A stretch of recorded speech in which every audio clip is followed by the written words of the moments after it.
Guys, don't look, okay? Kids. Okay. Sorry for the late Christmas gift that I got for you guys. And I hope you like it. It's not a PS5. Okay? Don't be disappointed. And now open your eyes and open the gift. Go, go, go, go, go, go.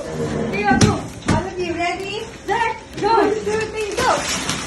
Okay, says Miss Nadine Barreto. From JM Store, Philippines. Oh, God, so big kid. Unboxing, unboxing! I know it! PS5! I know it! I know it! Mommy, I know it!